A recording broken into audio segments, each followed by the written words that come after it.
السلام عليكم، اهلا بيكم في مطبخ غادة. انا النهارده عامله لكم بقى شاتو جميل جدا، نفسي الكل يجربه. مقاديره حلوه قوي وهعملها لكم في صندوق الوصفه عشان تبقى سهله على اي حد عايز يعني يجرب الطريقه. شايفين شكلها وجمالها؟ ما تنسوناش باللايك والشير وتفعلوا الجرس عشان يوصلكم كل جديد من مطبخ غادة. واللي بيتفرج علينا لاول مره ما ينساش يعمل اشتراك. انا دلوقتي دي المقادير بتاعتي اللي انا هشتغل بيها، دي الحاجات اللي المكونات اللي انا هشتغل: سكر، دقيق، لبن، بيض، بيكنج باودر، فانيليا، زيت، وكمان معايا كاكاو خام. دلوقتي بجيب الشفشق الخلاط، مش هشتغل خالص اي حاجة بمضرب. دلوقتي معايا شفشق الخلاط، احط فيه الثلاث معالق من الكاكاو الخام، وكمان هحط نص كوباية من السكر. طبعا دي كوبايات المعايير بتاعتي اللي انا بحب دايما استعملها. لو ما عندكيش مفيش اي مشكلة، تقدري تستعملي المجات. اهم شيء تتعاملي بالمقادير المظبوطة. هنحط نص كوباية مع الثلاث معالق كاكاو اللي حطيناهم قبل كده.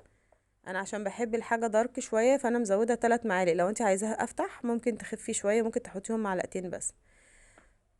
دلوقتي بقى انا هبتدي احط كوبايه اللبن فوقيهم، وهبتدي ان انا اضرب في الخلاط. انا طبعا بستعمل كل حاجه بالسكر الخشن، مفيش اي مشاكل. هبتدي ان انا اضربهم كويس جدا في الخلاط لحد ما اتاكد ان انا عندي كده السكر كله داب خالص. هبتدي بقى بعد كده هقوم جايبه بعد ما اضربه وادوب السكر كويس جدا، هبتدي ان انا اجيب ازازه الزيت بتاعتي. زيت لازم يكون زيت نظيف، استعملي زيت عباد شمس بيبقى افضل. هتبتدي تنزلي بيه سرسوب خالص لحد لما تلاقي صوت الخلاط اتغير واداكي شكل الورده من جوه، تعرفي ان انت كده الشوكولاته بتاعتك خلاص بقت تمام. بتفضيها في طبق وبنركنها على جنب شويه. وبعد كده ببتدي ان انا اعمل بقى الخطوه التانية اللي هي طريقه الكيكه.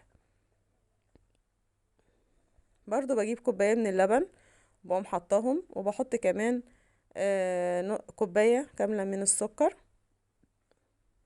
وبحط كمان 3 معالق من الكاكاو الخام زي ما عملنا الشوكولاتة في الأول. هنبتدي نضربها كويس جدا برضو لحد لما تدوب. بعد كده انزل عليها بسرسوب الزيت لحد لما الاقيها عملت شكل وردة، ببتدي اوقف الزيت. انا ما بقدرش اقولك مقدار الزيت بالظبط قد ايه، فانا بحب احط لحد ما بلاقي الحاجة خلاص اتظبطت، خلاص بوقف.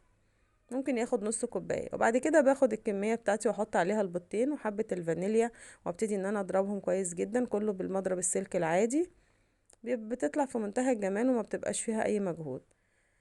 وبحط كوباية وربع من الدقيق، وكمان بفضي عليها كيس الكيك شيف. خلي بالكم يا جماعة، كيك شيف حلو جدا لانه بيبقى فيه محسن. تمام. وابتدي اخلط الحاجه بتاعتي كلها ببعضها كده.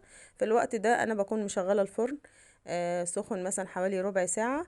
بجيب صينيه ادهنها زيت وابدرها بحبه دقيق، وبعد كده ببتدي انزل بالخليط بتاعي في الصينيه لحد لما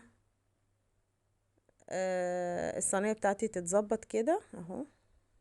بفضي الخليط، والخليط كده بتبقى كده تمام خلاص. ببتدي ان انا اخده واحطه في الفرن، ما بياخدش اكتر من تلت ساعة في الفرن تسوية، وبيطلع في منتهى الروعة زي ما انتوا شايفين كده.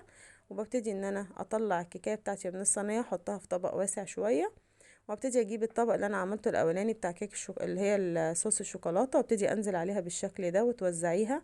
تطلع معاكي والله في منتهى الجمال. نفسي تجربيها وان شاء الله هتدعيلي. اهم شيء بس ما تنسوناش باللايك والشير وتفعلوا الجرس عشان يوصلكوا كل جديد من مطبخ غاده. وطبعا انا كنت بشرح حبه شوكولاته خام وحبيت ارشها من فوق عشان تدي شكل حلو، بس الطعم حكايه بجد. اطفالك هيحبوها جدا وزوجك هيحبها جدا. جربيها بس وان شاء الله هتتبسطوا. واللي بيجرب طريقتي وعجبته ما ينساش يصور لي الحاجة اللي عملها ويحطها لي في التعليقات. واللي نفسه في اي حاجة اعملها له يقول لي، وانا ان شاء الله هحاول ان انا انفذها. وزي ما انتوا شايفين كده حاجة جميلة جدا.